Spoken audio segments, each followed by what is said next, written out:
we're back with another one. Officially happy Father's Day for all you guys out there. It's a special day, right? Even though we can kind of see, a lot of us men, we see that it's not really getting pushed like some of these other days. You don't really see a lot of content. You don't see a lot of news media sort of pushing this day, but nonetheless, right? It's still a day, still an important day for dads. And shout out to you guys that are actually like my brother. Let me give him another year for that one. It still matters. It's still important, right? Despite what you see online, despite the rhetoric, despite the name calling and the accusations, black men involve fathers. We highlight so much of what's bad, right? And we know that when it takes 9 good things to wipe out one bad one, and we constantly fixate on the bad time and time again. So it makes you look like it's dystopian, it's helpless. But and I know it's simply anecdotal, but every man I know that is a father is an involved father. Every black man I know, every black man in my close circle is an involved father. To cancel plans, to saying I can't do X, Y, and Z because my kid. I go months, stretches of time without having any guy time. Hey, we're gonna go up, we're gonna do this. No, well, it's time. I gotta see my kids doing this in track, my kids doing this in high jump, my kids doing this, and it's a beautiful thing. It's an absolute beautiful thing. So it helps become that bulwark against what we do not see online, what we do not see represented online, is that yes, fathers are there. Fathers are there, they're doing the work, and they should be shouted out. They should be motivated for doing that. We hear the rhetoric, right? It's my kid. He should have fought for seeing the kid. We don't understand why it needs to be a fight. We don't understand why we can't set aside our own issues and simply say, yo, we're here for the kid, right? That's the most important thing. Everything else after that can, we can negotiate, we can work around, whatever. Right now, the most important thing is this life that we created, and let's push forward in that. As much as to make the comparison, you saw social media flooded with Mother's Day rants. He couldn't do this, he couldn't do this, he couldn't do this, or constant complaining. But you don't really see even the stuff I've come across has been something as fallow, saying something like, since I don't see a lot of content talking about men, talking about men being fathers, I guess they're all deadbeats. And just the amount of people in the comment section just going with that, and we're like, yeah, this is, at some point we can recognize a bit of this is a sickness.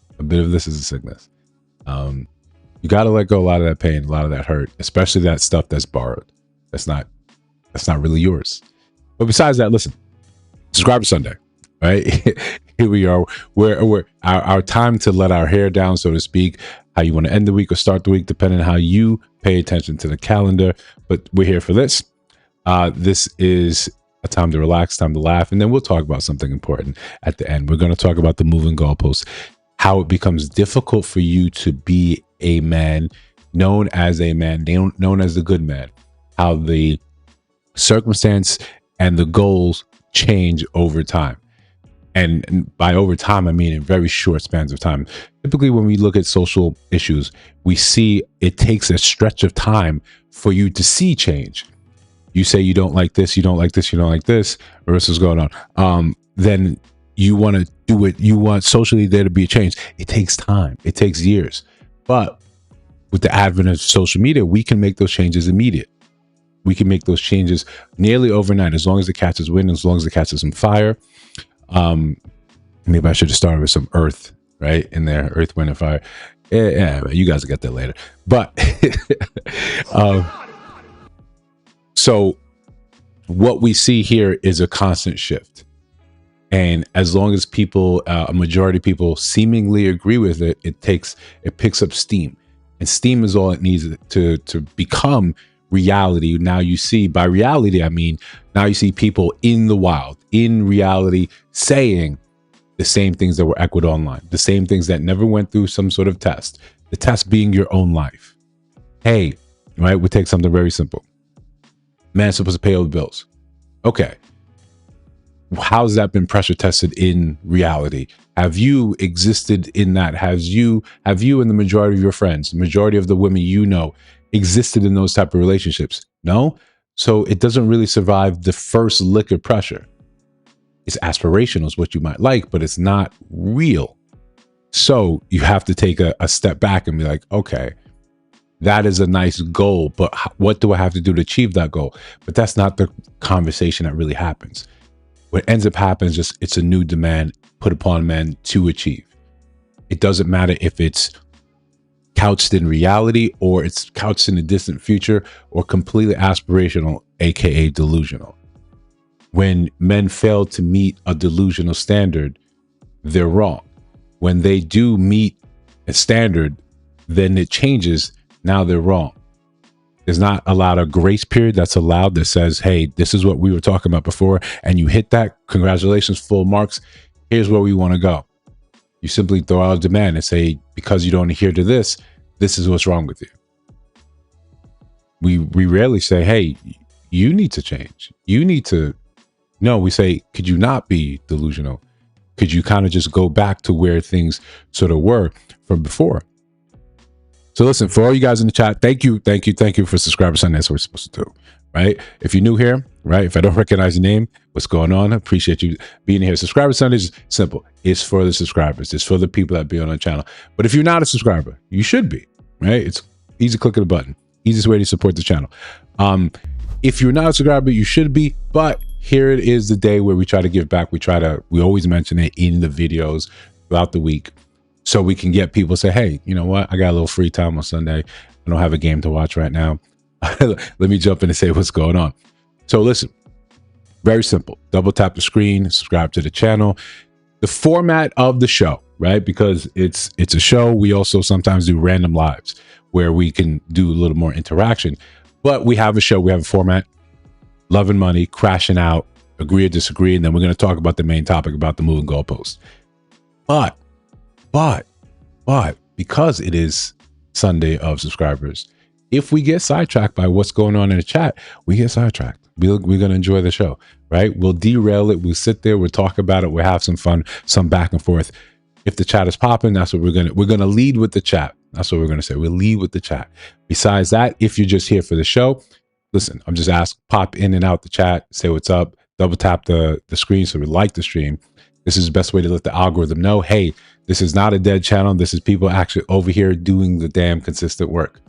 There's one thing we're good at, which it's good about, just kind of being consistent and constantly bashing head against the wall.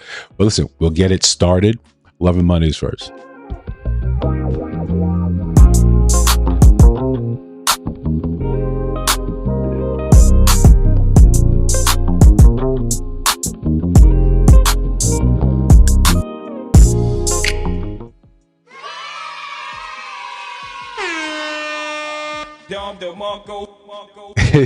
Yeah, thank you. Yeah, those are the house rules, right? You know, like first, then subscribe. You know, definitely enjoy it. Definitely enjoy it. I think people get the enjoy part, and sometimes you forget to subscribe. I don't blame you. Right? I don't blame you. I like to put on a show something that I would like to watch myself if I was scrolling on, you know, YouTube. Hey, oh, doom scrolling. Boom, there you go. I found something that's kind of nice, right? So, love and money is the intersection between love and or money. Very simple. And to be fair, sometimes things get a little raunchy. Don't blame us, right? We can slap a viewer discretion advised. I mean, it's in the details of the channel when you set up the live stream, right? It's not for kids, but it's all in good fun. It's all in good fun. So we understand the dating game as it is. We understand that, right? It's the man he's supposed to chase. He's supposed to do all the things. By chase, pursue, court, whatever you want to label it, whatever way it's said to be, whatever. You expect men to do that. So much so that when you see the reverse, it seems weird, right? Think about it. Whenever you see videos of women getting down on one knee, something happens in the pit of your stomach, right? There's a feeling right there. You're like, oh no, oh no. Like this can't be. And she's completely serious. She's completely about it. She's there on one knee, and I could see in a lot of your faces, right? You guys are absolutely disgusted. But if we take it a step back, and when men are saying now, if you have so many stringent rules about men, you're upset that men are not approaching. Why are you not approaching? Right? Why are you not the one stepping out and saying, well, I'll give it a shot, right? I'll pay for the date. I'll pay for the date. Bill, thank you. Thanks for subscribing. I'll pay for the date. But what happens when you really lean into it? Men, we talk about you're going to have success rate through the roof because we don't really know how to take when you're that forward. We lose our minds. Oh, this is nice. Thank you so much for this. No worry. You can thank me later. I'm in danger. You know, I'm a gentleman, you know what I'm saying? I'm just not no... I don't care about nothing gentle. Easy, yeah. Whoa! Oh, you horny. I said I'm gonna pay for everything, but you gotta pay me back. I mean, how many times we talk about that? If she's paying on that first date, all those men that we're talking about, yo, if on the, like, if I'm paying for the meal and we're having a good time, is it wrong for me to expect sex? What happens when she's like, yeah, no, I'll pay for it because this is what we're doing. So like the next meal on me. No, the next meal is me.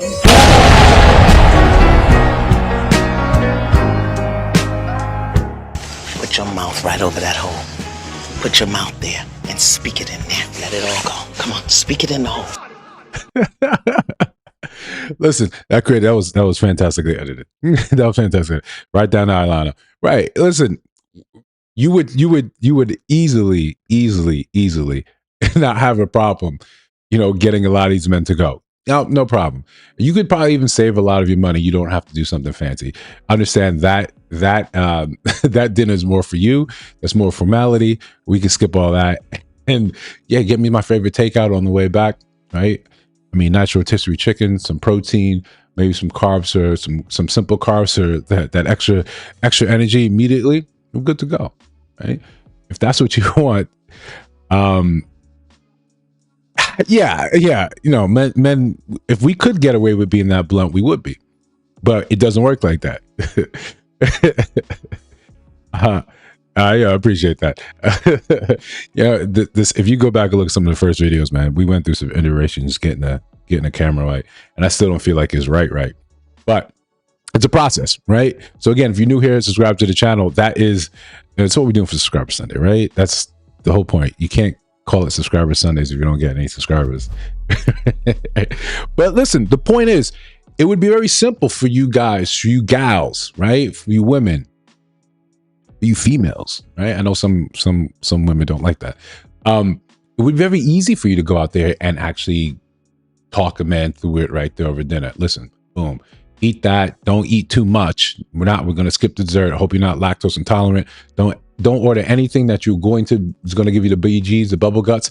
We're going to go back and we're going to do the damn thing. Because in a forward society, that's the quality that we're looking for, right? That would be great.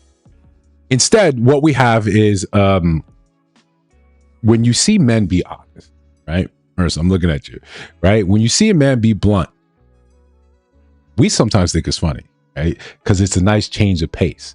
It's a nice change of pace where it's like, yo, this is really, that's what he's thinking. But, sometimes it's to be fair, sometimes it's off. And right? What are you looking for in a female? Ass. Yo, go stay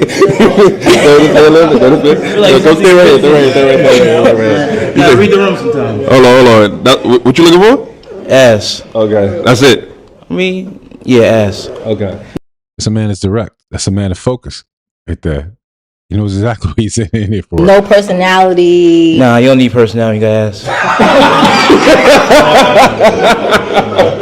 That's crazy. So what if a female's a bum? Like she just have ass, that's all she needs, that's the only quality you look for in a female? That's Yes, obviously, right? But they're not talking, is she gonna give him new teeth, or is she gonna give him what he's looking for? Is he gonna get that ass? Listen, this is man of focus. Right? This is man of pure focus. You're not a bum if you got ass. oh, that's crazy. Yeah, right. What? Right. I gotta pop. Because that's crazy. That's the only thing you looking for in a female. It should be more qualities you look for in a female than just ass. Like, that's crazy. When she got ass, I don't see nothing else. Yeah, but it's more to a female than just ass. That's crazy. Just ass? Just ass. There's bitches out here coochie burning and they got ass. Like, that's crazy. There's girls that sleep on floors that's bums and they got ass. Like, If she got ass, she not sleeping on the floor. All right, listen. But what if that's just the key, right? That's just the gateway. So, yeah, I don't need anything else. I don't need anything else. And this woman, she's got it in spades. So what's the issue? Yeah, I get it. You want to be known, right? Let's be fair for a second. You want to be known for, you want him to appreciate more than just the physical, right? I think that's a very fair thing to say. But it's high. It's you prominently display it, right? It's leading into the room when you walk in, right? What would most Def say in a song? Ass so fat I could see it from the front, right? And so what is he supposed to do here, Blair? I'm looking at you for that reference. What are you supposed to do here? He's being real. Listen, this is all you need, right? There's my standards at. this is where my standards at. That's all I need, right? Yeah, pillow top. You gonna get people gonna get the BBLs anyway. So he's like, listen, that's exactly what I'm looking for. I can forgive. Maybe he needs to say it in a more romantic sense. I can forgive a lot of stuff as long as you got ass, right? All your shortcomings, don't worry about that. I can take care of that. You're a bum. You've got no drive, no ambition. You're not going anywhere. I can take care of that. I just need you to have ass. I say, for some people, that's not a bad deal. That's crazy. That's crazy. You gotta want something more than just ass out of a female. No, I'm don't. sorry. All right, so that's why you're not my type. That's why you not your Yeah, type? because that's crazy to me.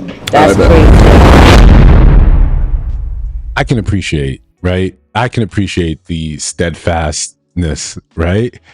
I can appreciate the steadfastness. This is what I'm about. Clearly, there's no no deviation whatsoever. Hey, okay, and let's be fair, right? Let's be fair. It's easy to dogpile on the zoo, right? This is the man that BBL's attracting. Facts, right? Facts, right? Marissa, you're on point with that. Absolutely. I'm not going to deny that, right? We're not going to deny that. Absolutely. But can we be fair and say that there's some women coming out here and completely leading with the body? Is that a fair statement to throw out there? No? I think it wholly is, right? And as someone to put together this actual show, I think it's very easy to say what happens when you're just leading with that. Chat. I'm getting ready to get out of here. But they say dress your age. Who is that? Who are they? They dead. They is dead. I'm still living. All right. The men in the chat. Let's just have an honest moment. You going? You going? Or you like, nah, I can never. I can never. I would never do anything like that. Listen, she's telling you, you can't tell me what I should dress for this, for that. Everyone else is dead. I'm alive, 63 years old, body looks like that. Now what happens? Granny's out. Granny's out. She has another vid where she's focusing on the stool, right? She squats down and sits on the stool and stands back up. I know 40-year-olds that can't do that without, right? I know 40-year-olds that can't do that. Right. No, that's perfect, right? That's perfect. He's going. Yes, Granny is well endowed, right? Granny is well endowed. Now what do you do? Right? What do you do? As a man, I'm just curious. Some of you guys, where we can talk about that in it ain't easy after dark to have those conversations. I don't know if some of you guys are ready for that. But back to love and money, back to regular people, right? Not well endowed grannies, not men specifically focusing and looking just for ass. What when one of the things that really the first thing that breaks apart a lot of marriages is money, is how you're supposed to spend money, because one person has an idea, another doesn't. What happens when you have someone that is a stay-at-home wife? You have a man that's paying all the bills. Shouldn't he have a say, like, this is how the money's supposed to be spent? Because I'm looking for an eye in the future. Not that I'm saying that I don't appreciate what you're doing, that this taking care of the kids isn't majorly important. But when that wife starts to make money, because you can do it online easily, content creation, does she have an obligation now to kick back towards the husband, towards the goals that he has set, say the house? Should he not say, like, okay, you just ran into a bunch of money through content creation, you grabbing brand deals, something, UGC, something. Should you now turn around and say, okay, now let's still improve our financial position? We're good right now, but we could be better? Or do you buy a purse, right? And then come to the internet and ask us if you should have bought that My purse. husband and I are in a really big fight right now, and he's like really upset with me, and I just need to know if I am wrong in this. I spent a lot of money on this purse. I'm going to insert a picture in the price tag, and you guys can tell me if you think this is too much. So what is that? 82? For context, I'm a stay-at-home mom. I did buy this without talking to him about it because I have been making money doing UGC. I actually landed some really good gigs through creatorvault.ai. Just never really told him about it, and some of my videos took off and I made a lot of money, and I decided to buy myself something nice. So tell me if I'm wrong here, but I just think it's okay. He thinks I could have put the money towards our mortgage or something more important, but I personally think that this was a good purchase. I think it's a terrible purchase. I think it's a terrible purchase.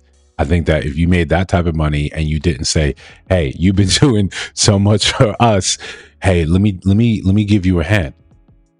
Let me give you a hand. You know how much sometimes it's just that little thought. Hey, I know the mortgage is coming up. I've got enough for the next 3 mortgages.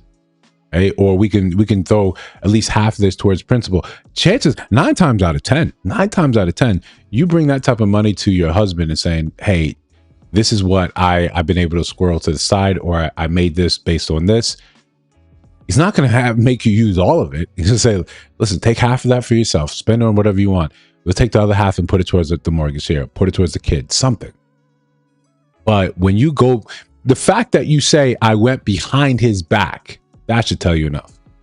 That should tell you enough. Even if he's maintaining the entire house, doing everything he's supposed to be doing, if he went behind your back and bought something, you'd be upset. You'd be upset. And then you're telling, oh, can we even afford this? You have no idea about the bills whatsoever. But now you're questioning, why should you have done this? So one, I'm not sure if this is just an ad for creatorvault.ai. I don't know if it's just an ad for it, so you can get people to go there, start looking if they can get brand deals and do UGC themselves. But the idea when they say when men get more money, they tend to look towards their family, in terms of increasing the standard of living for their family. And women just like, I don't really need you to buy this bag. I'm going to buy the bag. Especially, where are you going? Right? You taking the bag to work, the job you don't have? Where you going? I get it. If you regularly you travel to work, you commute. I get it. You want nice things. You want to show off to people. Let them know. I'm good with showing off to people, making them feel bad about their lives. I'm good with that. Where are you going? Right? How do you justify this? How do you look at this and say, "Oh, this actually makes sense"? I'm going to fight my husband about it. You know you're wrong. You know you're wrong. But again, that's a standard sort of issue with marriages. That's a standard American issue with marriages. So when people look at that and they say, especially men, they say, listen, man, I don't want nothing to do with that. So what do they say? The solution: I'm gonna be a passport bro. I'm going to go overseas somewhere. I'm going to find a wife elsewhere. Not to put this on the back of passport bros. This is something that white men have been doing for such a long time prior to this. Going overseas, getting, women becoming that expat life, or bringing them back here. Eastern European women, that's been the norm.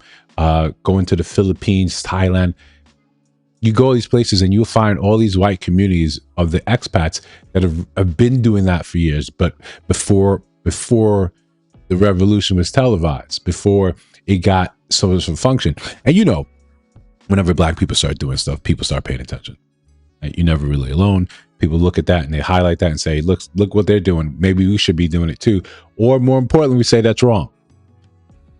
So people going for green cards, marrying for green cards, that is not a new concept. But today there's a ruthlessness in it. There's a ruthlessness in understanding. When we have more information about the psyche, about how these things play out, I know a couple of people that have known people on the other side, with on the federal side, that have understood when you sponsor someone, you're responsible for their behavior. That person starts committing crimes, you can be in some sort of trouble for that. But in this case, we know the game, how it happens. Exactly. Especially, you know, the places that we've had military bases overseas, and the men go out and say, listen, I'm going to have a good time. I'm going to enjoy myself. But that's not to say the game is not, it's not one-sided. A lot of women come here and they say, I know the deal. I'm going to get one of these, or they do it from over there. You arrive, they love bomb you essentially, get you on the hook. You start financing their life back home or bring them into the States. They marry you, green card, boom, they're making moves. And then shortly thereafter, you're gone. But some people, you know, in overzealousness, you get ahead of yourself. And I know some of these people you can't stand the look of them. You can't stand the idea of touching these people, these men touching you, and you put up for quite a long time. So you're in a hurry to actually, you know, start your life as an American citizen. But sometimes it's not that simple. We got married and you were gone in 6 months, Natalie. I don't know what to say. Just get a divorce and you can go about your way and do whatever you want. But I'm done. Ooh-wee. She just fucking up and left me. She left and left everything. I gave her everything. And you got to note, it's important to note the smug smile, right? I left you, right? Yeah, we did the damn thing. And I said, I'm good. I suck it. Whatever. I'm done with this. I don't want to be around you. We're good. You look terrible. I'm a pretty Eastern European woman. I'm gonna live my life in America now. That wasn't good enough for her. So, I mean, I'm not wasting any more of my time. Did you all file the papers for her green card already? Nope. Wait, pause. What do you mean we didn't do it? Right. You see a smug smile. Now it's like, yo, wait. Slow down. You didn't file the paperwork. What you mean? She doesn't have a status. She doesn't have anything. I don't know why he said no. Why you say no? We did. What does it mean? I'm 37. It hurts because I gave you 4 years of my life. Jesus, take the wheel. And I left you without even taking my clothes. I shouldn't take the clothes. So it's a wash, right? It should be even. But you don't love him. She don't love me. We got married and you were gone in 6 months, Natalie. Yeah, literally she has no paperwork right now. Mike was the one who brought her to the States on a K-1 visa, so Mike is also the one responsible for applying to adjust her status. And now that they're divorcing, he's also not likely to do. I'm not a toy. You can't do this to me. You made your bed, now you gotta lay in it. You live in a completely different state. We're not together no more. I'm terribly sorry. It's time. It's time.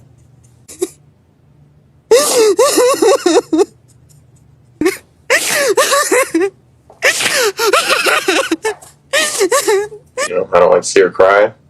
It is what it is. I gotta move forward. There's no going back. What White Cliff say? Someone please. So, like you don't want to, right? The tears are always like an important factor. The tears are always a thing that moves men to off their position.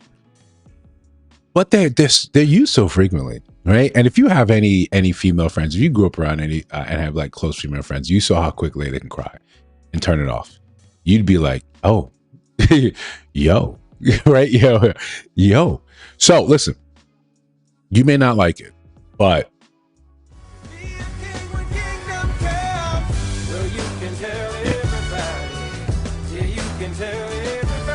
yeah, I think he got that, right? I think he got that. Listen, what do we say? What do we say here? Jasmine, what do we say? Fair exchange is no robbery. Fair exchange is no robbery. And that was the plan. At the time, it was working. Hey, I know I got the gut. I know I got the buttons, struggling to hold this thing together. But, you know, for you said for 4 years, I don't know how 4 years we were actually physically together, but we had a time. Some people get really, really objective, right? They'll line it out. They'll have like a contract. Maybe it's not something you can uphold, but people go in there absolutely knowing what is supposed to happen here. Yeah, you got to go, right? They go in there understanding, hey, we can do the thing and I'll give you, I'll be here for 4 years. It's not a real marriage, but I'll be here with you for 4 years. For all intents and purposes, we could do everything like it is. Sex, all this, I'm not going to get pregnant. I don't want your kid, but I want this for the papers. Or they come out and they say, I'll give you this amount of money in order to do this thing for me. Yeah, it's fraud. Yeah, of course it's fraud. But I think you probably have a higher chance of success if you're both in on it. When you sit there and try to play him like, yo, it's just another stupid man, and you're not really completely familiar with the process, you dip early before the thing is secured. I got to look at you and say, yo, you got it, right? You play that card. You played it wrong. You played it wrong. And that happens. That happens, right? It's a big L. Yes, he could have called ICE and said, this is where she's going to be. This is where the studio is. You can just go right up in there and grab her. Not before too long. Let me get my segment out first so we can be good after that. And then, you would have, you'd have ICE crashing through. I got road rage, been burning rubber so reckless. I'm a crash out. I got road rage, been burning rubber so reckless. I'm a crash out. I got road rage, been burning rubber so reckless. I'm a crash out. I got road rage, been burning rubber so reckless. I'm a crash out. Got 100K on my wrist and my.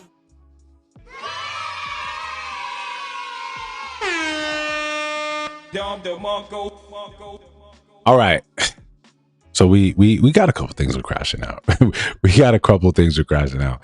It's probably one of my favorite segments. And sometimes you find things and you let go of things and you find things again to let go of again. You try to lay out exactly what you want to do, right? Because I don't want to load it with 8, 9, 10 segments. I still want to get you guys in bed. And sometimes we might do like a post show just to test a couple things. But here we are. It's time to crash out. But before we do that, right, you got to subscribe to the channel, right? You got to hit the stream, like the stream, but subscribe to the channel. That's what we're here for, To Catch an Immigrant. Oh, that's a good one. Yeah, that's a good one. My favorite cologne, I have like 60. So it depends on the season, but right now, I'll go with what got me into the game, Armani Privé. That got me into their private collection, got me into the higher end cologne game. Nearly anything from that line, I've got about 5 from the Armani Privé line. That's when I grew up, right? That's when I grew up. That's when it became something.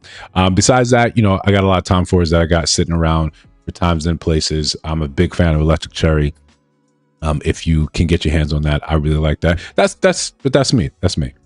But listen, crashing out, right? Crashing out. So a lot of times when we're having stories, where it's important for you to be a decent storyteller. A lot of oration, a lot of narration comes down to you being able to weave a tale. And thankfully, it was something that I never really struggled with, but it took time to get better at a lot of things. And for those of you that have conversations with me in real life, I like to tell a story, spin a yarn, right? Sometimes you bury the lead, right? Sometimes you bury the lead and the whole thing sounds completely off-putting. And some of these leads that you bury are very, very, very important. They're critically critically important. What's something you want to rant about? Men are getting mixed signals. We're told that vulnerability is strength, but a lot of us have learned that vulnerability is a risk. And those are two very different lessons. You get what I'm saying? All right, be vulnerable with us. What's something you going through, bro? We got you. I just got done wrapping up a case. All right, wrapping up a case, right? Laws involved. Usually not a great sign. I was under a lot of scrutiny. My reputation was, they were trying to tear it apart, for better or less words. Through that time point, I lost my job, lost my house, lost my car. Through a case? What kind of case? So I work with kids. That you lost everything. I work with kids. I lost a case. With kids. So during that time point of me fighting this case with these kids, when my name goes on one of these registries, I can't do anything. Registry. How do you not think the worst, right? How do you not at this point think the absolute god-awful worst thing ever? Listen, goddamn shame on you, Jack. How do you not think the absolute worst thing? Right? You see something like that, you're like, oh, this has gotta be absolutely terrible. Can't work, can't do anything because they label me a public menace. Right. So I had to go fight this case to prove to people that I wasn't a monster, which I shouldn't have had to prove to people that I wasn't. You get what I'm saying? Right. That case is over with? Yeah, that case, I actually closed it yesterday. I got the notification this morning that I was all good to go off the registry. So that's the blessing.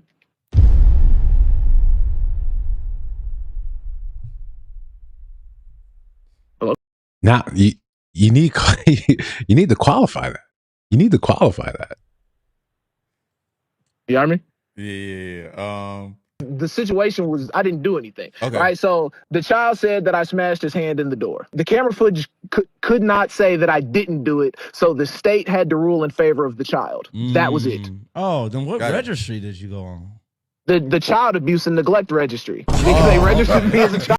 To be fair, I had no idea that was a registry. I had no idea that was a registry. I know there's a sex offender registry. That's the only registry I really know about. I did not know you had a specific one with child abuse.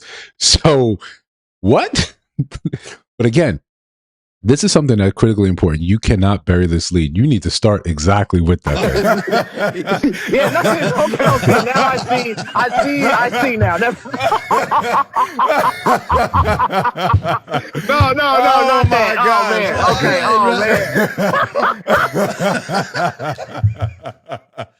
Oh man, I'm glad we can laugh about this. Holy shit. Hey, I'm like, I ain't never seen it get took off the list now.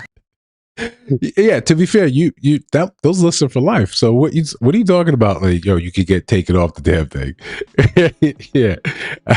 Male coaches and teachers. Yeah, that becomes a difficult thing.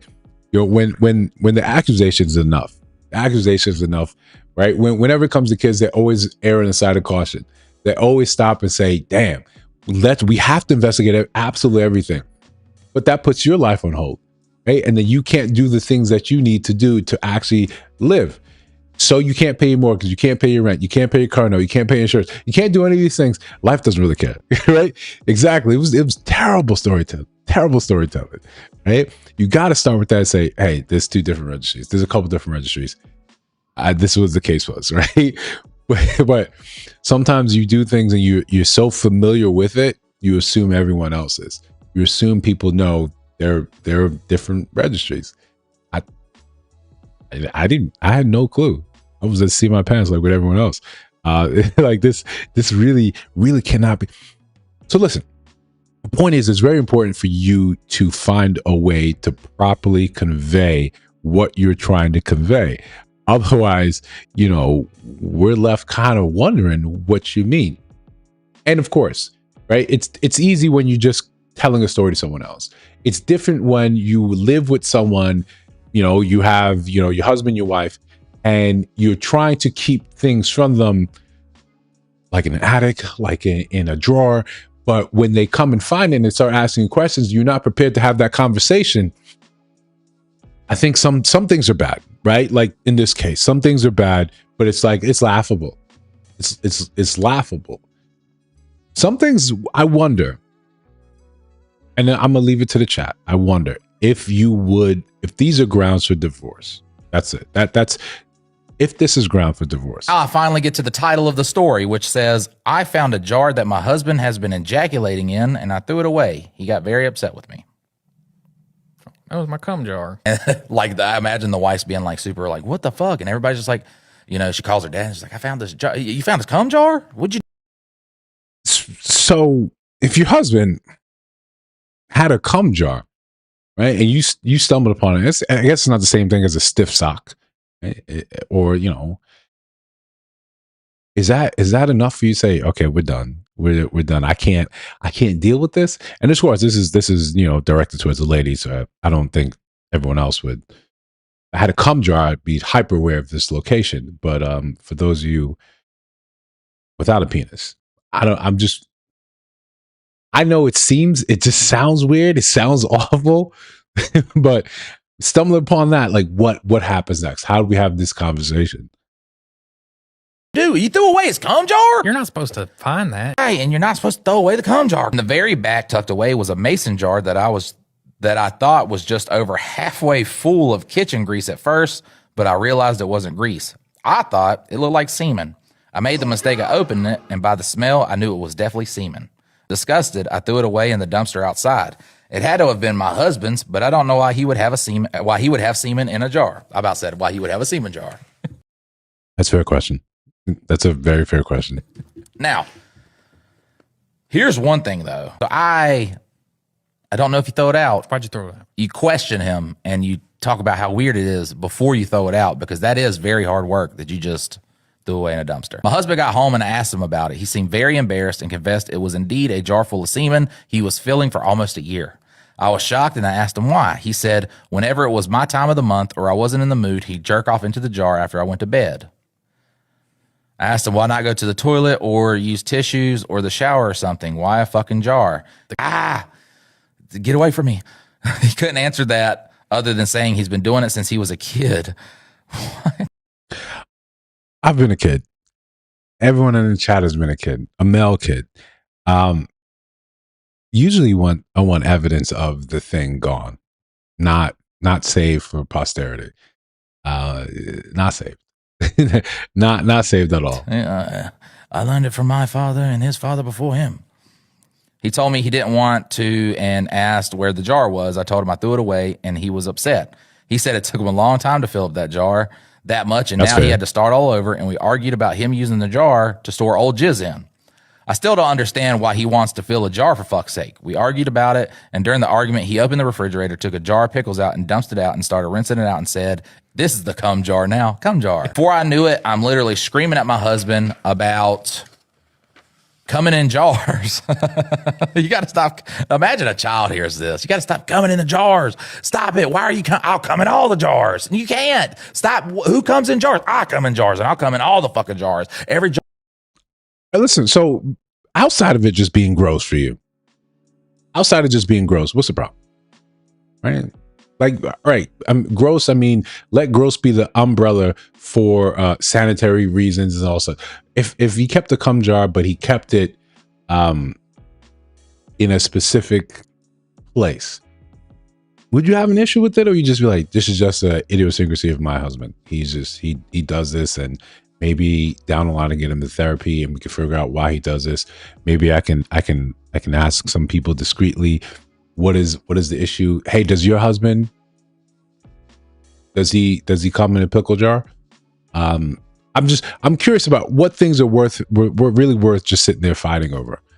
I think this is definitely one of them. This is definitely one of them. Jar in this fucking house. I pay the goddamn bills. I'll come in as many jars as I want to fucking come in. These are my cum jars. I don't understand why he's so intent on doing something so disgusting, and I'm still angry about it. Update 3 hours later. My husband got home and we sat down and talked. After a lot of prying, I got him to come clean about why he comes in jars and why it's in the kitchen. I told him he can either come in jars or come in me, but not both. And so that's a good ultimatum right there. You can either come in me or come in a jar. You can't do both. That's a good, like, listen, when we talk about women, we talk about like, you guys don't really compromise properly, or you don't really like look to compromise. That's a good compromise. Right? Like, shout out to her. That's a sexy compromise. That's a sexy compromise. Pick one, the jar and me. Right?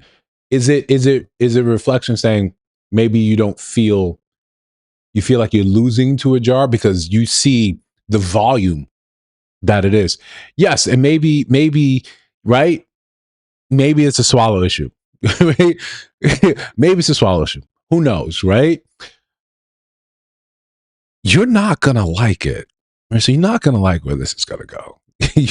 You're not. Let me give you an Ogata right now. He makes pancakes every weekend for breakfast, and he mixes the cum into the pancake batter and gets off on me eating it without my knowledge or consent. That's disgusting. He has been doing this regularly our entire marriage and has mixed cum and other things I've eaten and drank. I have, of course, swallowed his cum before, but this is different because he did this without my knowing. Yeah, this is nasty.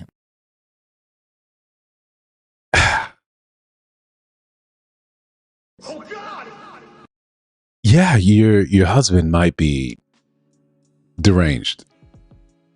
That's a weird thing. I don't know how you would, right? And we don't kink shame here. We just want to be kink aware that once you do something and that arouses you, that may be how you have to get off for the rest of your life.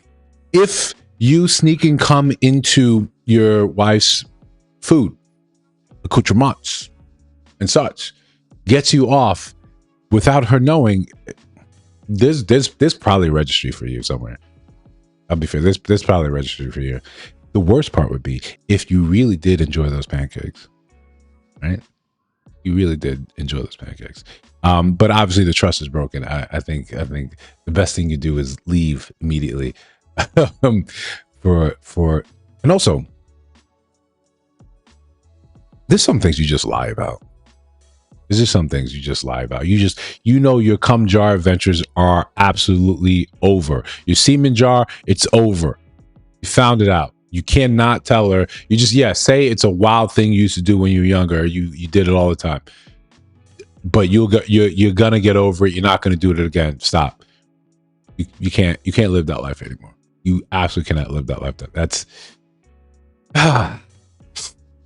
I wonder why he thought telling the truth there would be some sort of relief, right? That might actually work in your favor. There's some things that you got to take the L. You got to take the L. You got to leave that alone. You got to leave that alone. Like leaving this, right? Leaving this for a sec. There's some things you understand. We understand in the dating game, you don't do. You got to leave it alone. Despite what you may see online, despite what you may see on P-Hub, despite anything like that, you understand the real deal, right? Besides that, right here, subscribe to the channel. Don't type that screen. Do not forget to prompt that. We know there's some things that it just doesn't happen. It's not supposed to happen.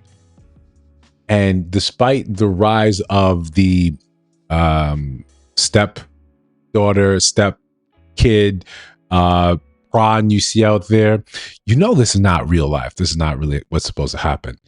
But Australia's a wild place. Right? Not to say we would lose to them in a porn battle. This video has broken the internet. You're a liar. You're having with my son.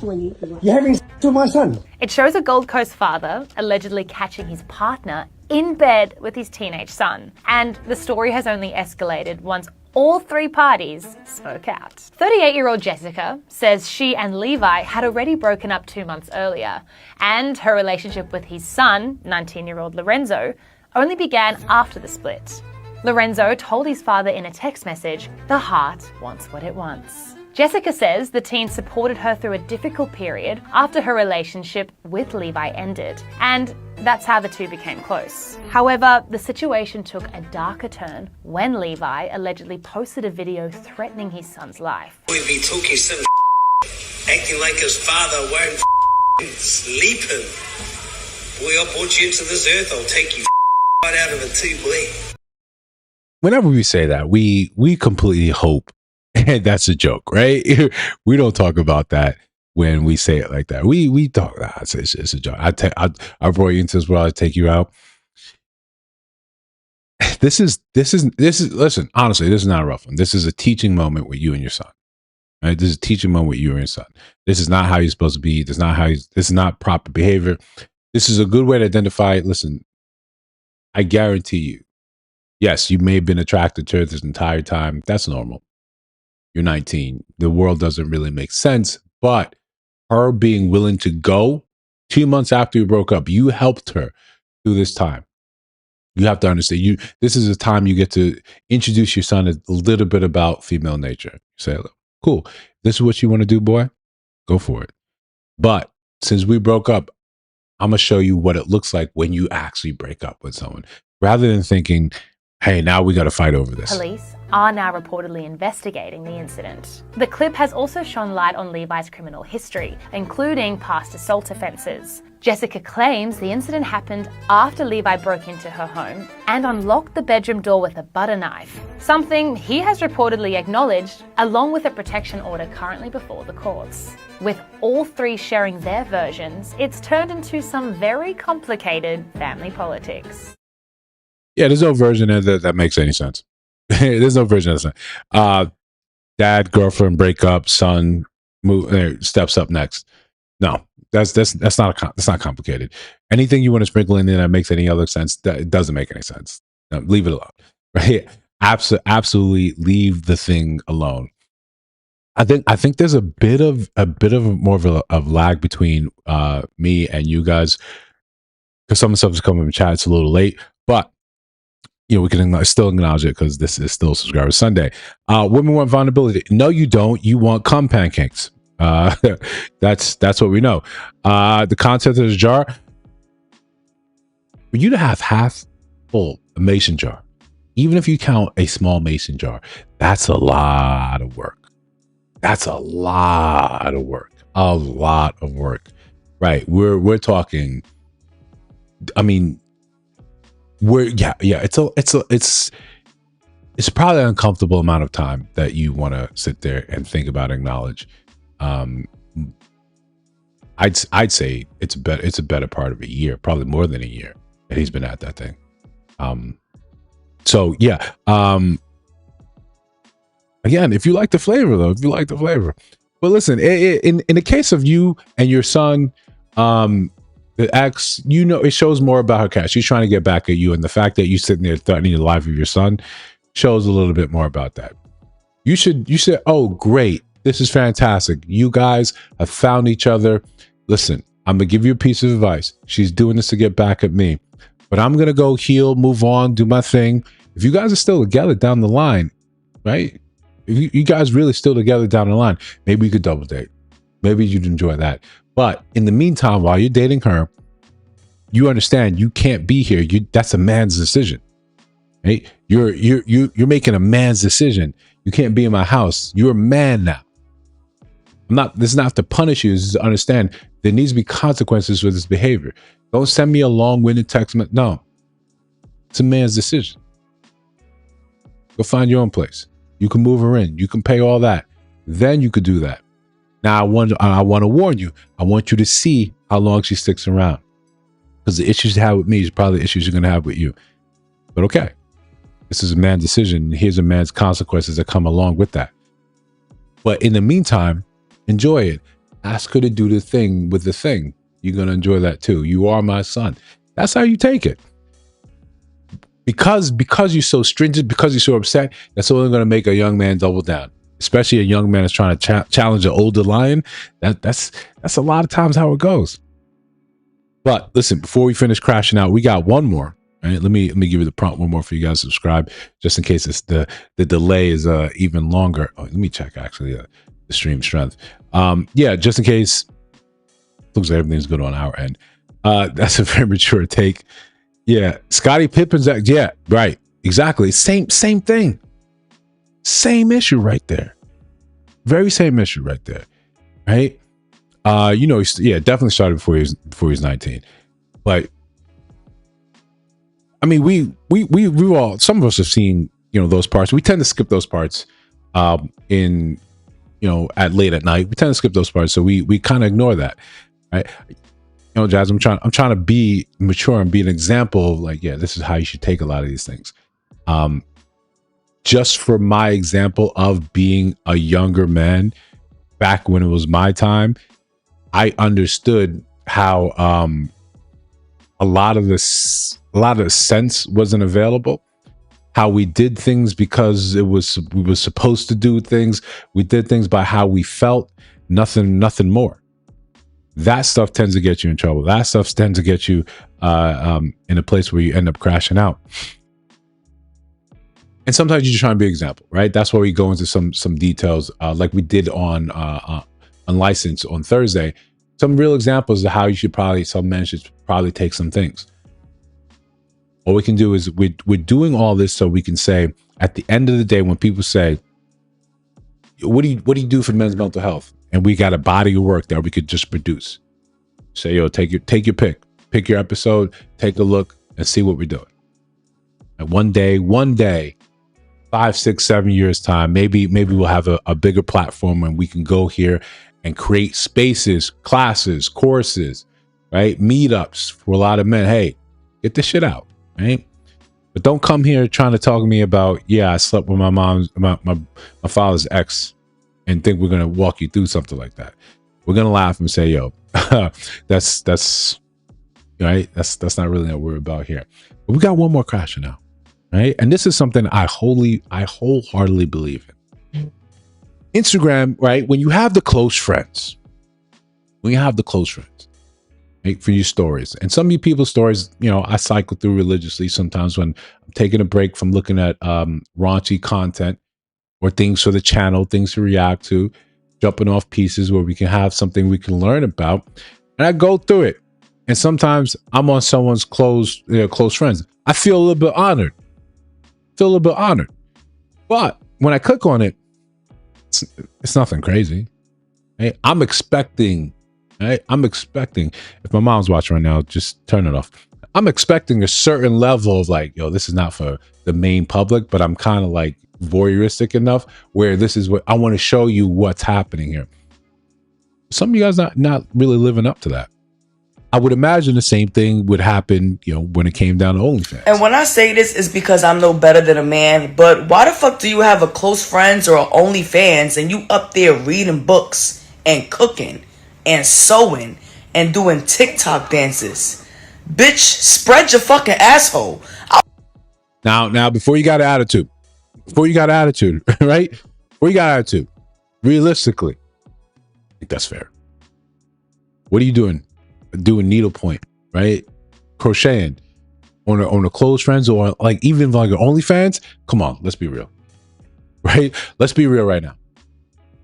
I thought I was honored because you like, the public don't get to see this side, right? Was that arc like, usually I don't do this. That's what I'm expecting. And it's, oh no, it's just you going about your regular life. This can't be life. I want to see the color of your asshole. Like, that's what the fuck OnlyFans and fucking close friends is for. I want to see you twerk your titties. I want to see you crush a Red Bull can with your bare ass cheeks. Like, I want to see amazing things that have to pay for on Pornhub and on XNXX. Like, that's what I expect to see when I open up somebody's OnlyFans or close friends. Why the fuck is you up there coloring? She's right. This is why I respect women from New York. Hey, she's right. What are you doing? What are you doing close friends for? It's the same thing. Right? Listen, no. The thing you painted by the numbers and colored in, they look great. Congratulations, right? They look great. But this could have been for public consumption. I wanted to see something nice, right? I want to see something raunchy. You put me here. Remember that. You put me here. Or I'm in a case, and I can't imagine this, right? Because I refuse to join anyone's OnlyFans. You pay for some OnlyFans, and you pay for exclusive content, and you just there, right? You just there reading the Bible? No, that's not really helping. That's not really helping my heart on. That's not the game. That's not good. That's a refund. That's an absolute refund. If you have a problem with that, that's fine. But, shameless plug, you can agree or disagree, but I need a refund.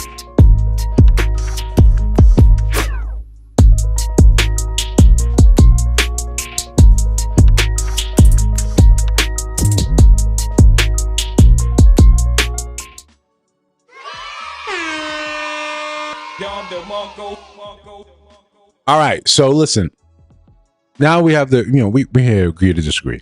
So for you guys that are new here, this is when we have a little segment for you to see what you agree with the notion or you disagree with the notion. Sometimes it's obvious. Sometimes it's obviously just flat out obvious.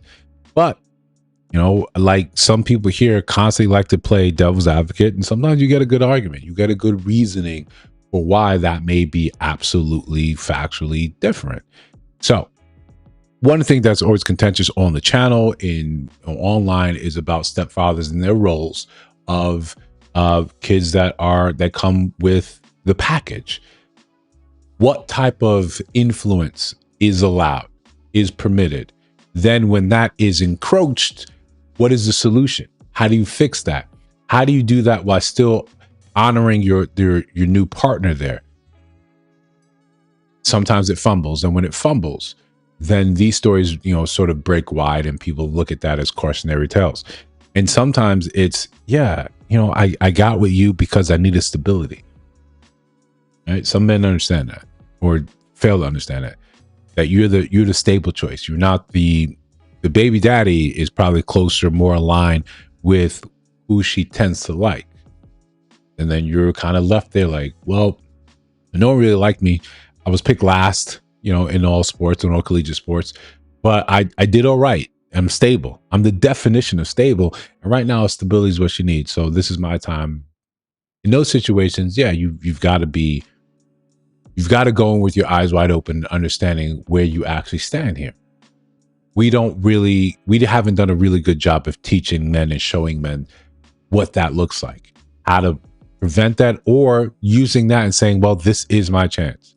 Some men are fine with that. Some men completely understand this is the only way I'd ever have a shot with her. But the whole point of agree or disagree is that we're going to go over it and you get to decide how you feel about it. Am I the asshole for telling my wife I want a divorce after she pointed out that as a stepdad, I have to keep showing up no matter what happens? What? I, 39 male, married Lisa, 38 female, 4 years ago. She was divorced and had 2 kids with her ex. They split custody and didn't really co-parent because they were strained between them. But they could be civil around the kids. The kids in question are 11 and 9, and Lisa and I have a 3-year-old together. Problems started when Lisa's ex started giving me an attitude and being hostile when I was in his presence. He'd tell me not to speak to his kids and to know my place. Lisa would tell her ex to stop, and she warned him, she'd document all of that, but he carried on with these hostile remarks in front of the kids, and eventually the kids started treating me the same way. Lisa, the know my place thing would rub me. It would send me to the moon. Like, what do you mean? What do you mean? Like, what exactly do you mean by my place?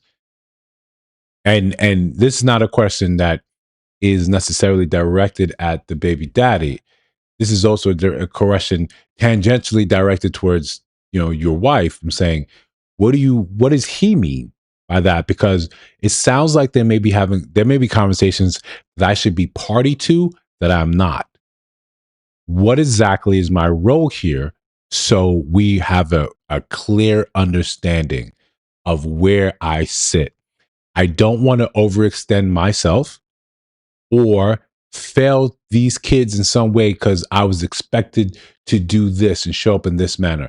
We need to have a game plan, and the 3 of us here need to sit down and decide what it is, rather than I'm just in the wings, kind of floating, trying to decide what actually makes sense. went back to court, and the judge ruled that she and her ex had to individually take some parenting classes, and that was it. Her ex carried on as he was, and the judge didn't do anything further.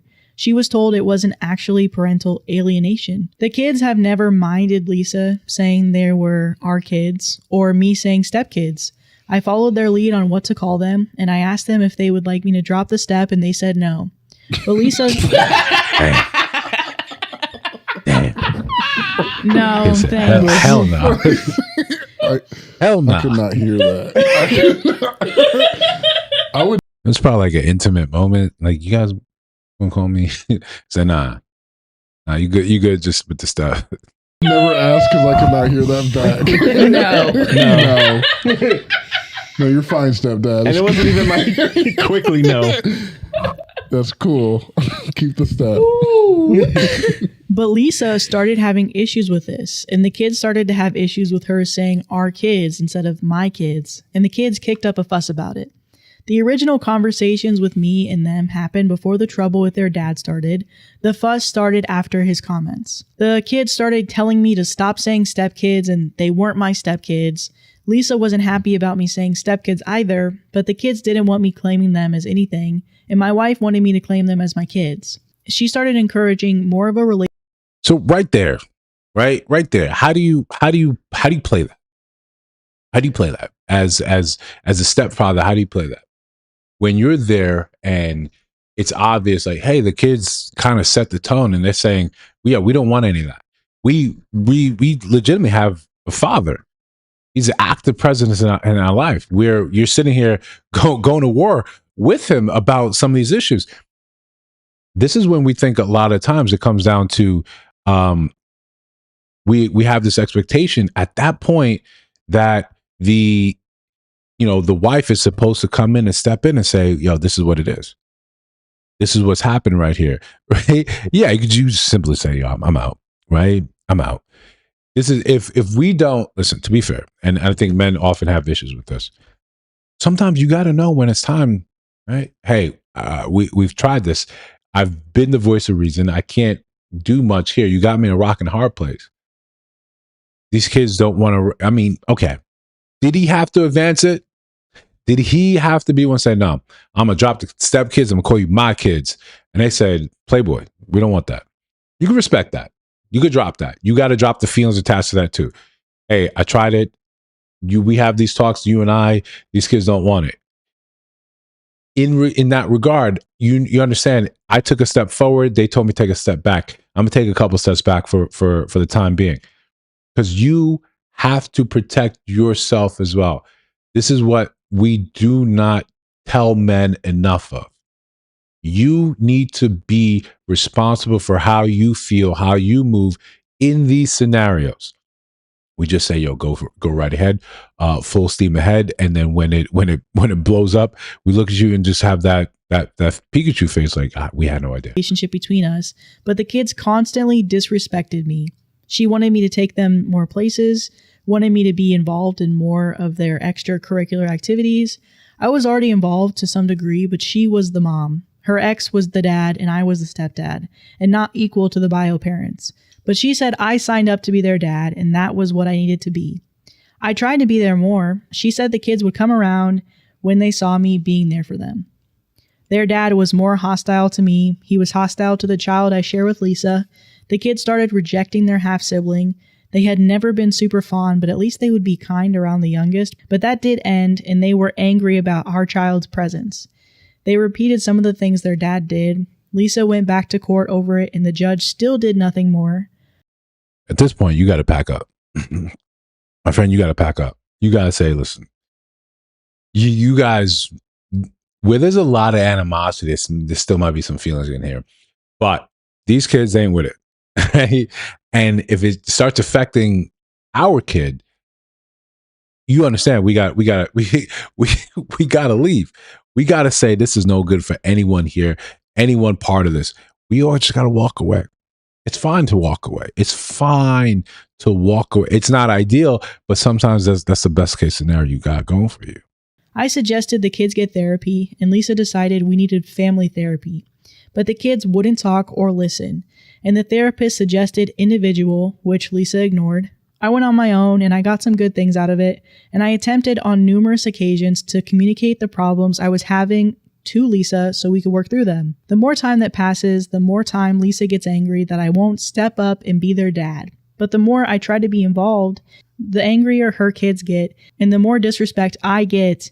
And even if I try to correct it, they get more angry and they show more disrespect. The final straw for me happened last week. I had picked up the oldest from practice, and in the car, they got mad at me for trying to ask how things went. All right. Y'all could walk. Respectfully. Y'all could walk. I said, how'd it go? I wasn't even at your practice. How'd it go? Well, you got it. Hey, get out the car. Matter of fact, I'll do one better. I'll do you one better. I'm getting out the car. I'm getting out the car. I'm swinging by later on. You guys do whatever you want. Right? You guys legit do whatever you want.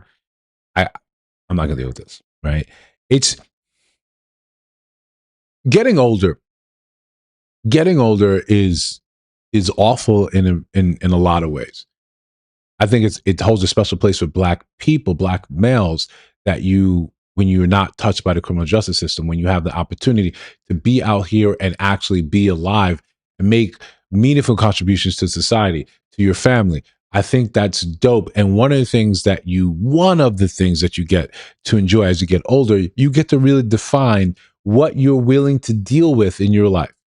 As I get older, I find my tolerance of disrespect is damn near minuscule. Social disrespect, I can't take. Right? I can't take. I don't think I should take.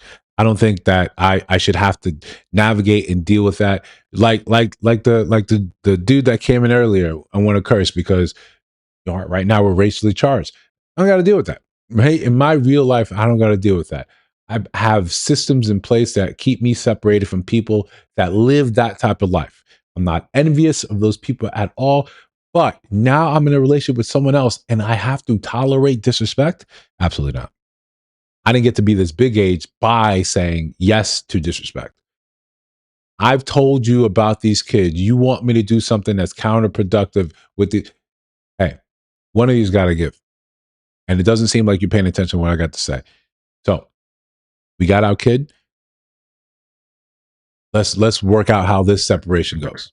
Let's work that out, because otherwise I can't sit here and envision a life where I'm constantly disrespected, first by the kids and then you. And then the kid that we have together has to be subject to this. Nah, I'm super good on this.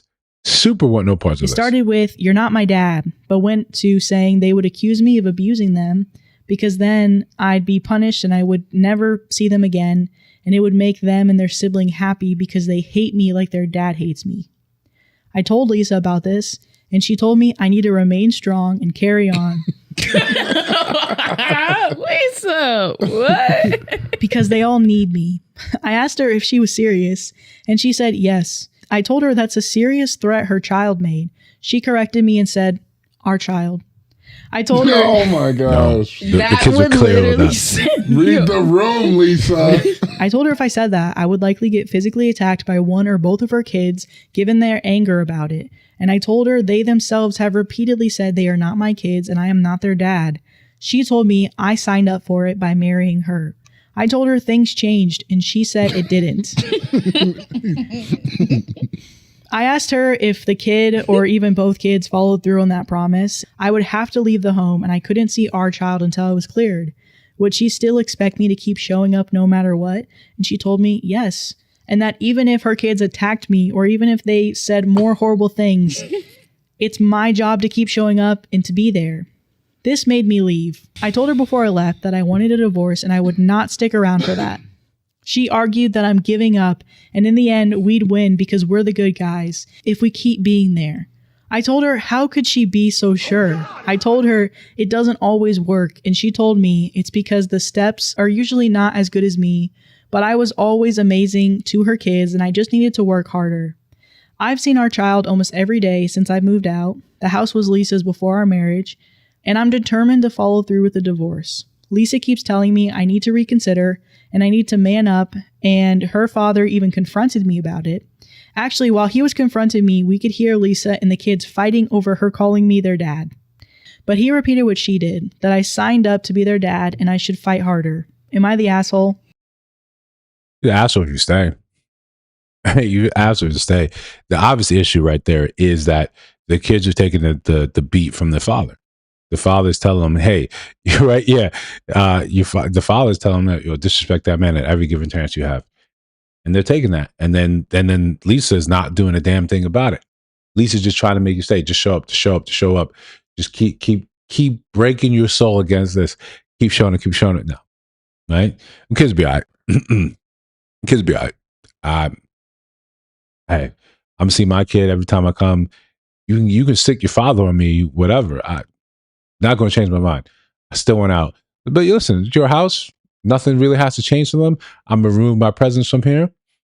I'm not going to try to hit you with alimony or nothing like that. I'm just going to leave and say, just we split the time without kid. That's it. Best of luck with that situation. And maybe you can move the father back in, because that really seems to be what's the issue here. And yeah, we don't just win because we're supposed to. That's unfortunately not how a lot of this actually happens out. So listen, I did completely disagree with what she got to say. I think he made a valiant effort. He made a valiant effort trying to wing that, trying to make that real, trying to make that happen. But in reality, reality is cold. Sometimes it doesn't work out. Sometimes the people, the bad guys, they actually end up on top. It sucks, right? It sucks. Not in this case. You just have to understand, when you are in this scenario and you have never been a Casanova, you've never been a heartthrob with women, and she comes later on suddenly interested in you, you should think you're getting punked. You should think there's something happening. You've never been good with women. Now the woman of your dreams is on your doorstep, and you're like, it's me. No, that's your ego talking. That's your ego talking. This is a more opportune thing, a stability thing, not rather like you are the man. We are who we are, right? When you kid yourself and think, I'm just special. No, you see that's happening with the kids. They're fighting you, this and that, and you talk to your wife, and she cannot resolve that, or she's giving you bad advice. That's a great time to say, until this is resolved, those are your kids. I'm not trying to be their father. They got a father. Whatever he's telling them, whatever he's indoctrinating with, it's not conducive to this relationship, and it's hurting us. If you can't address that, if you refuse to address that, then let's cut ties right here. Before we even have a kid of our own, right? Before we even make that a thing, we can just take a step back and say, cool. We can detach with love before the things get, actually, poisonous. I think is the best way to put it. Before things get poisonous, let us actually take a step back. Right. Well, what's our time? Right. Oh, we're not that bad on time. All right. So we got one more. And this is for those of you familiar with Love Dorsey, she has a lot of good points. And sometimes hearing something communicated in a different way makes sense. And I think she makes a really, really excellent point here. Let me know if you do agree, though. I hate to even talk about, this, but I call it the NFL and the NBA complex, right? When a young boy raised by a single mother makes it out of poverty and lands himself in the NFL or the NBA, who gets the credit for that? The mama. The mama. And cool, I ain't even making no argument against that. You was raised by your mama did everything by herself, and you made it to the NBA or the NFL. Your mama was dropping you off at them practices. Your mama was the one paying for the equipment. Your mama was the one that talked to the coaches and got you that extra effort put in. Your mama. I think that's fair. We all understand that. You've seen so many different drafts where the speech goes, or the Hall of Fame, the speech always that my mama did X, Y, and Z. That's fair. Given the credit, she made that happen. She put on the cape and did everything you needed to do. What Katie said, she's mama's real MVP, right? We understand that becomes part and parcel of the thing, right? I think that's a fair statement. We don't need to sit there and dissect that one. Was the one at the school all the way through high school talking to them teachers and getting you. She did that. Big ups to you, mama. All right, listen. Mom will sleep with the coaches.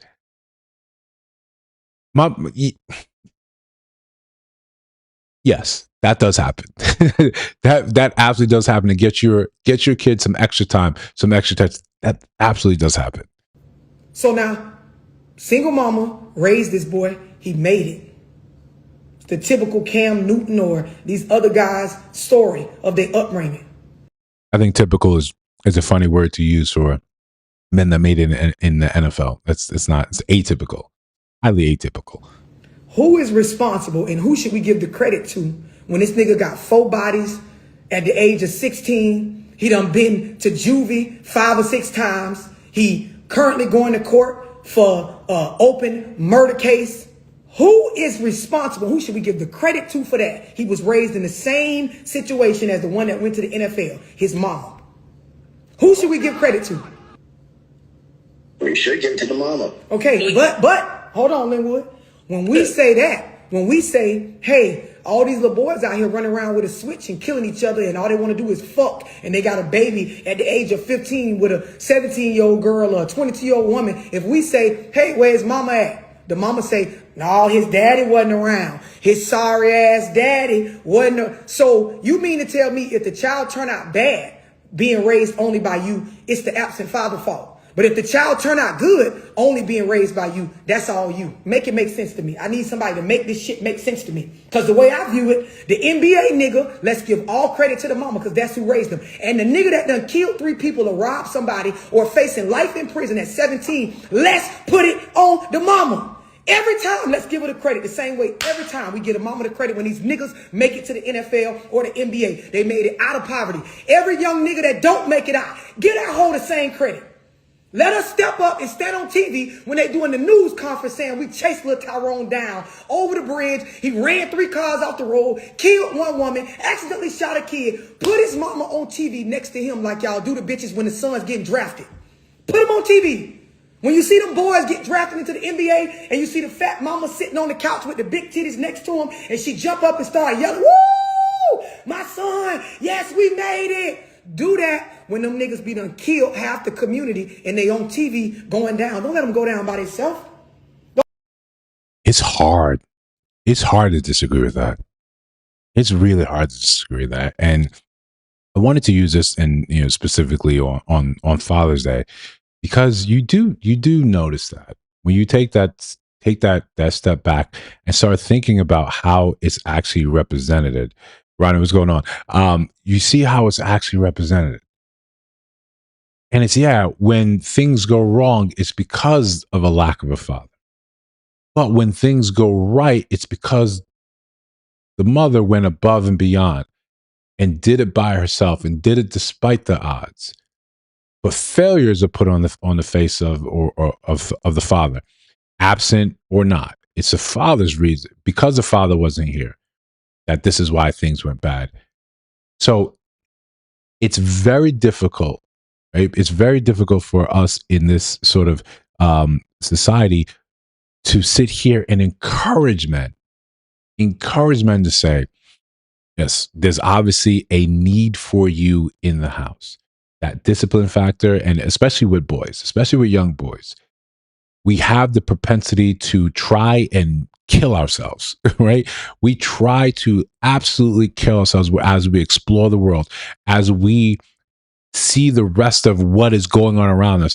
Then it's testosterone, then it's hyperviolence, then it's hypervigilance that you have to look there and be a part of. And part of that for young men is realizing that there's a wall that exists in the home. My dad, I cannot beat him. The best of my abilities, I cannot defeat him. I can't do anything to stop this. He's there. He's the wall. I cut my teeth against it. I break my knuckles against it. There's nothing I do physically against that. Okay, what can I do? Especially in my case, it wasn't like a physical thing because the steroids that we used to put in milk helped me grow very quickly. Me and my brother, we grew very quickly, but there was such amount of respect. I did not want to disappoint this man. I remember the first time I beat him in checkers, after years of losing in checkers, after years of understanding that the reason I'm winning now is because the time he put in to help me win. Strategies and all this, that was him. The way, changing the way I thought, that was him. That's me that's me taking my level of thinking and running it against the wall and realizing it doesn't hold weight. And he's being soft with it. He's not being hard with it because the rest of the world, the big wide world, would be like that. You made an attempt, you failed, here's your punishment. That's how the world treats you as a young boy, as a man. You made an attempt, you failed, punishment. But you're supposed to learn through this. Your father creates that artificial scenario, that artificial environment where you get to test your will, your might against quote unquote the world. And you find, oh yeah, I came up short. I came up short. I came up short. Sometimes your father's not available to do that. So what do? You put these kids in programs. You put these kids in sports. It's a way for you to test yourself against the world in a safe environment where you fail, you're encouraged to try again. You're encouraged to try again. You're encouraged to try again. But when it comes down to accolades, as most people can see what happened with just this Father's Day, the lack of accolades, the lack of attention given to men, even during Men's Mental Health Month, it's appalling how we're just looking at men and saying, continue to put your thumb on them and saying, why are you not showing up? We're having less and less incentive to actually show up. We're listening to the rhetoric that's being said about us, how we're bad, how we're evil, how we're no good. Then also the conflicting testimony saying, where are you guys? We need you to step up. We need you to be good. We need you to be these things. The best thing that most men can do when hearing these conflicting testimonies is not to flip out, is not to throw the chairs and the tables and upend them. No, they take a step back. They say, cool, got it. I can't win for losing. I cannot win for losing. So I take the step back. But even then, society notices men taking that step back. They notice that men are gone and not participating in the levels that society says is important, is critical for its function. But when you open up your app, when you open up your phone, and as most of us do, as most of us see, you see more and more rhetoric. Just, yeah, this is why men ain't shit. This ain't men ain't no good. Same people in 20 years turn around saying, well, I never needed a man anyway. I'm fine enjoying my life. And we see the cope. We understand this cope. We don't question you. We don't push you on it, but we understand this cope. But it's to the point in time where I don't have anything to say to you. I don't have any encouraging words. I don't have anything to say like that's going to help you on this journey. I just say, do what you got to do, right? Enjoy your life in the way you've decided that it's supposed to be. We understand the truth. One of us is the most social of the gender. One of us needs community, and one of us tries to constantly supplant the community they have with their friends, with their female friends, for male companionship. We know it's not the same. Masculinity is not the same as femininity, and that works vice versa. There's not any amount of my guys I can get around that will replace what it feels like to be around a woman that's for me. It's not, doesn't exist, doesn't happen. The same thing. I'm betting it's the same thing. You say that you get all these things from your woman. Cool. You get these feelings of they encourage you, they do this, they show up for you in these ways. Okay, then why do you look to men to do the same thing? You get that somewhere else, and that's good. You're supposed to get those things from them, not want men to somehow be more than men.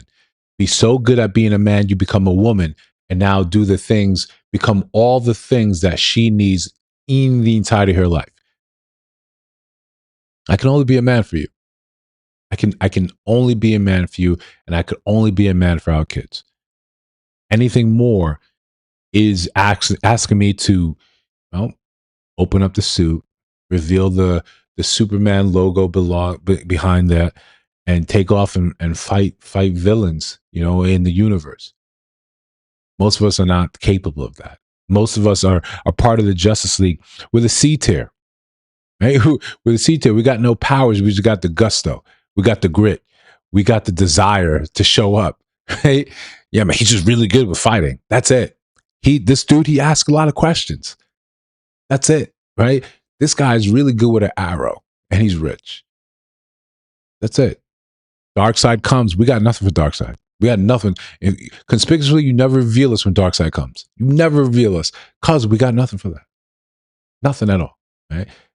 But you need a regular degular mystery solved of who's selling these guns here. Yeah, we take care of that. That's us. That's us. Wanting us, taking us to do all these extra things, all these other things that is not, we're never a thing with men. Absolutely, Gear and Arrow. We're never a thing for us in the first place. And then we get penalized for not being able to do that. It doesn't make sense. It doesn't bode well for us actually partnering together. If you stop We have to get to the point where we can look at men and women saying, this is your role. This is what you're good for. I wish I had more exposure to one or the other. I wish I was around more men like you. I wish I was around more women like you. But this is what I need in my life. I don't need you as a woman to be my best friend, Blair. I don't need you to do that. He has that role. He'll never not have that role. I don't need you to be that. You continually try to be that makes these things weird. It's apples to oranges. It's both love, but it's apples to oranges. There's a very big difference in the way it actually works. Same thing. I can't be your girls. When you compare me to how your girls show up for you, that's not how I'm supposed to show up for you. It's not.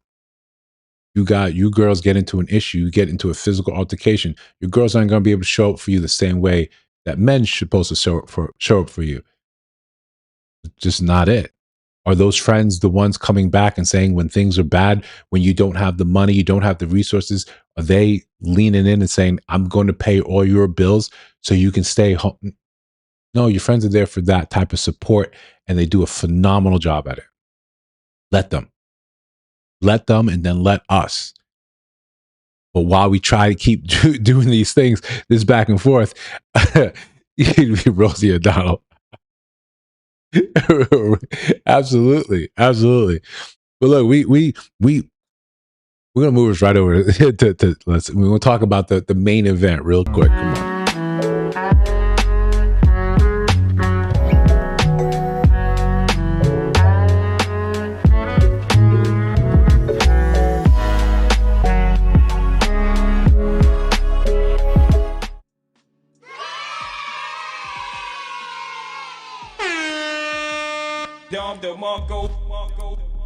All right, look, it's the main event. Hey, it's what we're talking about is the goalpost, right? It's very similar, very tangential to what we're just talking about. That's why I wanted to shift it over. But again, if you're new here, subscribe to the channel, like the stream. If you guys are part of the replay gang, you're watching this later on, shout out to you guys. You guys still important, still matter. So yeah, this becomes a very simple thing. This is why we have this issue today in which we can't seem to get on the same page. It's because whenever you have a man in your life, you then decide he is not doing what men should do. But you're the ones at the helm trying to define what masculinity is. We did that on Thursday, the unlicensed stream. We went about how masculinity was redefined. Instead of cut, instead of killed, instead of put out to pasture, we redefined it in obtuse ways. You got a right angle here. You're right. You got an isosceles here. We're trying to make sense. Like what is happening here? What's good over here is not good over there. What makes sense over here is such a malleable thing that it always fits what she in front of you needs you to do. To the point where like, yeah, this doesn't make any sense. Like there's no through line. There's no righteousness here. What is masculinity? And then we get to a point where we realize, why are you defining it for us? Right? Why do you get the ability to define it for us? That's when we say, nah, that can't be the cause. When we leave it this way, we find ourselves in this very simple scenario in the goalpost. So we've said it so many times, men end up being reactionary. There's a reactionary gap between when women change the dating game and you've changed the dating game, pretending like that hasn't been the case. Now, you may not have done that. Hey, you may not have been the one that changed the dating game. The rules were changed and you simply adhered to the rules. What was a good partner back then versus what's a good partner now, those rules are changed and you would adhere to those. In a sense, you're still participating in the change of the dating game, the change of the desires of what's supposed to be happening. One of those very simple things that you can say, emotional intelligence. When I was growing up, right, we witnessed or we identified that Gen X, we're terrible when it came down to emotions, especially the men. We looked at them, we said, you guys ain't shit. You guys ain't never gonna be shit. You guys can't have these type of conversations. You can't acknowledge the hurt that you actually caused in the way you raise us. You beat the snot out of us. And they look and say, but look how you turned out. You're dope. You're great. You're successful. And you look like, but still, But still, so we wanted more sensitive men. Men had higher EQs. They were more emotionally intelligent. Then what happened? We started having a generation of those. In fact, physiologically, we started seeing a change. Coupled with what we were putting in our food, in our environment, in the plastics, testosterone took a nosedive. People walk around with testosterone numbers right around, how hot it was. Yeah, Miss Testosterone's about 100. It's hot outside. And then you look at him saying, well, yeah, why does he have that pouch? Why does he look tired? Why does he look haggard? Why does he look like he's lacking motivation? Why is this the definition of the men that we wanted now? It became softer. Okay, you got softer men. What do we end up telling them? These softer men still had opinions. You said he's supposed to do X, Y, and Z. He said, right? In a soft way, a soft, sorry way. No, I think you're wrong. You became more articulate, became more educated, right? We had a group of men like that with the ponytails, wrapped around the back. We got to that point where that's what they were. And then you said, what happened to the masculinity? When he started talking back, you started making fun of him for talking back. You sound like a woman. You sound sassy. You sound DL. You wanted more emotionally intelligent men. They got emotionally intelligent. Then you teased them for it. You moved the goalpost. You thought emotional intelligence was supposed to look and reflect in a certain sort of way, in a certain sort of fashion, in a certain sort of move. Hey, you being more emotionally intelligent means you agree with me more. No, he just can easily articulate his feelings and why he thinks you're wrong. That's the difference. He can actually set up his own boundaries, say, oh, I understand. I don't have to live by your demands. I don't have to be in a marriage with you with 2 kids from another dude while you ignore my pleas about this. No, I say this isn't right. This isn't working. You either can get with your ex and figure things out, but here is my clock. This ain't working. I'm going to withdraw myself because all this is you. This is your problem. Technically, you guys are more family than I am. I never felt welcome. I never felt like I was supposed to actually had a real role here. I'm out. That's emotional intelligence. That's him completely articulating his feelings. It just didn't go the way you wanted. Doesn't mean he's not actually emotionally intelligent. Doesn't mean it actually doesn't happen. He just realizes where his place is and he says, cool, I understand it. You cannot swing me by telling me we're the good guys. We're going to win. You can't swing me by telling that a real man would do this. A real man would do that. I get the picture. I understand the score. I understand I've got no place here. When we talked about, right, recognizing women's independence, we scream to high heaven, you don't need a man. Men with scrubs. Here, TLC told us all about that. I want no scrub. Scrub is this, you defined it. Shout out to TLC defining exactly what scrub was. So we all understood what it was. You had more and more music coming out telling you about how men weren't necessary. All the women independent, right? That became a thing, and we had to now accept that. The goalpost is moved. You went from, hey, we can't even have credit cards. We can't do these things. Now we're independent. We're going to school. We're getting the degrees. Okay, cool. Goalpost is moved. So men came, accepted that, and said, this is the real world. We ran up. We got in field goal range to say, yeah, we can kick it from here. We can score from here. Oh, well, now I need you to pay all the bills. Now a real man would pay all the bills. The goalpost is moved. The goalpost is being stretched out and saying, oh, listen, the automatica grammatica, right? You can't miss. You within 30. You can't miss. My boy can get it from 50, 60. You can't miss. You in 30. Goalpost is moving though. You never practice for that. You practice for wind. You practice for people rushing. You practice for bad snaps. You never practice for a goalpost that's actually moving. Okay. So now we went from recognizing independence to saying, man, got to pay those bills. Okay. We try to fight back and say, 50-50 makes more sense. And we're saying 50-50, not in a sense that we split everything down the middle, but 50-50 saying, yo, we got the mortgage, rent. I'll take care of that, but you still got to kick up. Staying home really isn't reasonable. It's not reality. A real man would do this though. Bet. Okay. That's a high bar. That's a high bar. But here's the pushback. If I make $80,000, you could be a stay-at-home wife. It'd just be tight. Your idea of being a stay-at-home wife, your idea of a man paying 100% of bills, and let's be clear. I'm not talking about you guys in the chat, right? I'm talking about some of these, the creators, the people that make these videos that push this, and then the rest of the world that adopts this, right?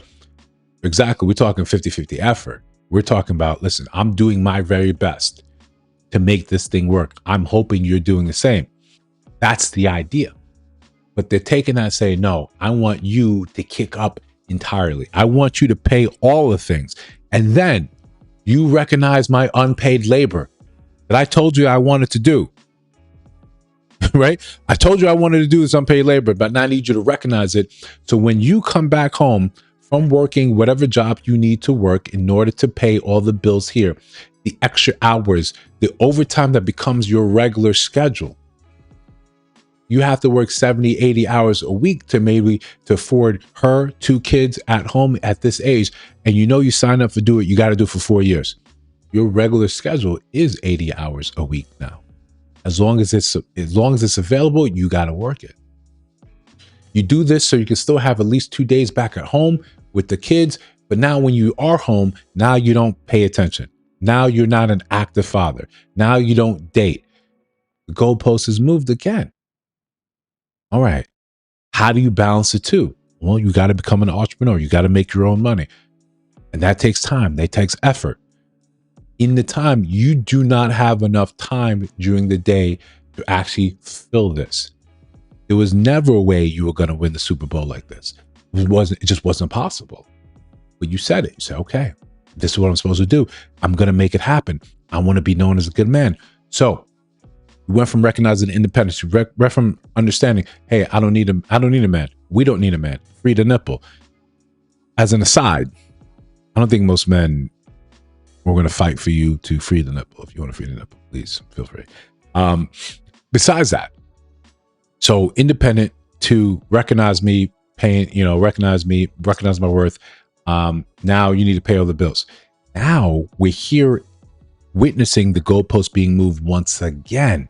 Now we're in a place where we're saying, listen, you had to pay those bills anyway. You shouldn't get credit, right, for paying all the bills. We go on a date. You had to eat anyway.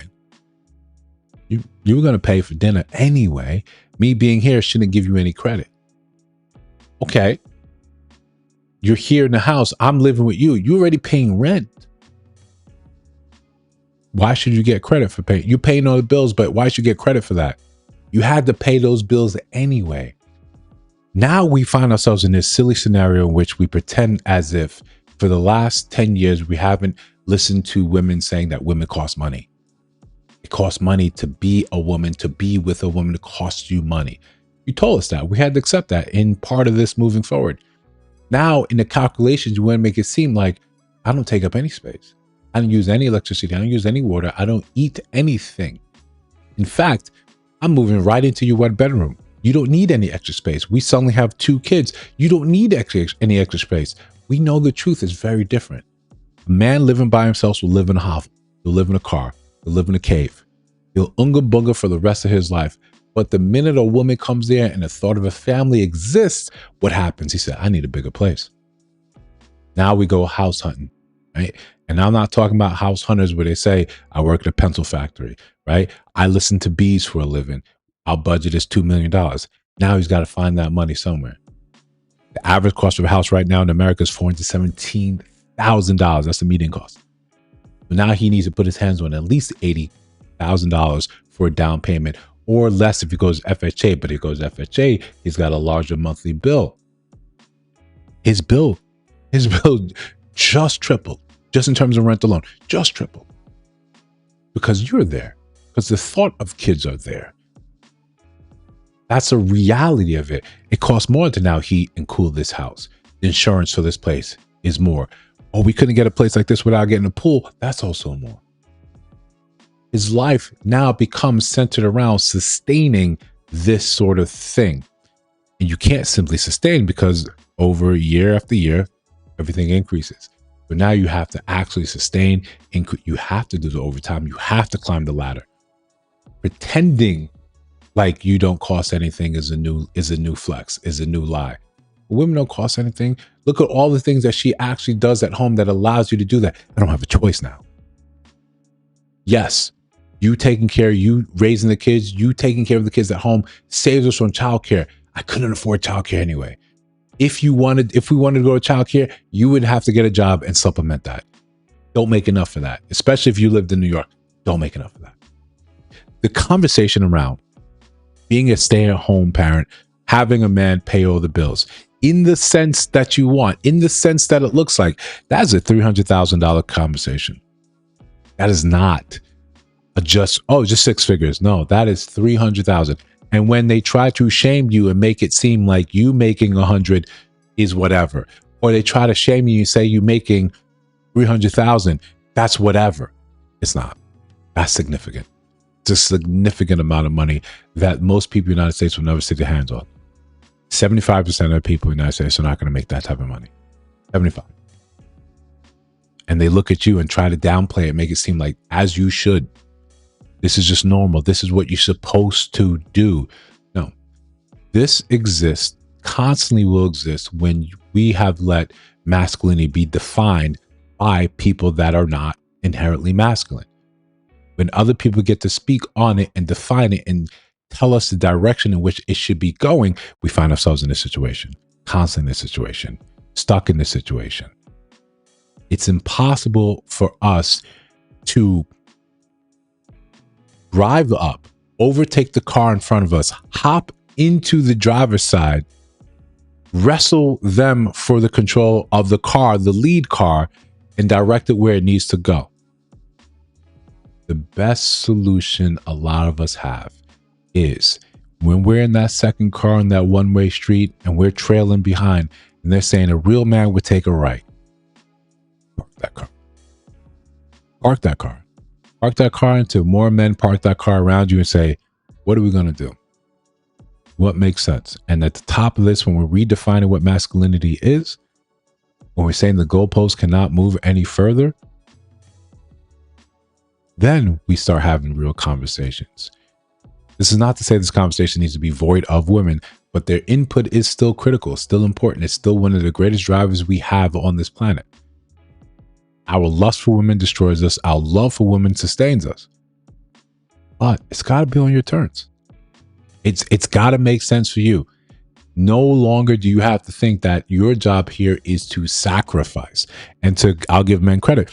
They're not really thinking that my job here is to sacrifice for every woman I actually meet. Right? That's what's going on. It's not our job to think that I'm supposed to simply sacrifice and die for a woman that I have just met. If you're part of my friends, my clique, my people, my family, you have that privilege. You have that right. You get actual attention from me.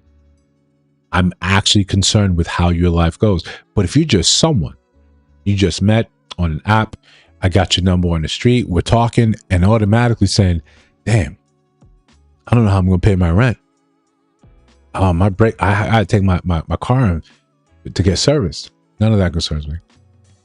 Not a look at that concerns me. Absolutely none of that. That's not my responsibility. I'm not beholden to you until you become someone to me. And that's not an overnight thing. That's not a 6 months thing. Until you swear fealty to me and my kingdom, I'm not responsible for that. I'm not taxing you though. You don't bow your knee to the king, I don't tax you. You're not my subject. The minute we enter an actual relationship, yes, I'm concerned with you. I want to know, hey, did you get home safely? Did you fly back safely? How's things going over here or here? Do you need my help or assistance or something? Before that, no. You don't get to tell me how this masculinity looks. You don't get to define what it sounds like, how it reflects when you're sitting there reverberating next to it. You have desires that are constantly changing. Real man is supposed to do this. Conveniently, it's what you need. Curiously, it's not from your father. It's not from the relationship you have with your father. It's just that what you think makes sense for you. It would be great when you say a real man would do this. Okay, but what is that based off of? And even people that try to weaponize their relationship with their father. Yeah, my father would do this. If I was out of gas and was beside the road, my father would come there with a canister and fill up my tank, as he should. That's your father. You owe fealty to your father. That is the king of the house. You bend the knee. You're supposed to, in turn, when he says you need to do something, you do it. In turn, when you're in a bind, he saves you altruistically without, I don't need anything from you, anything whatsoever.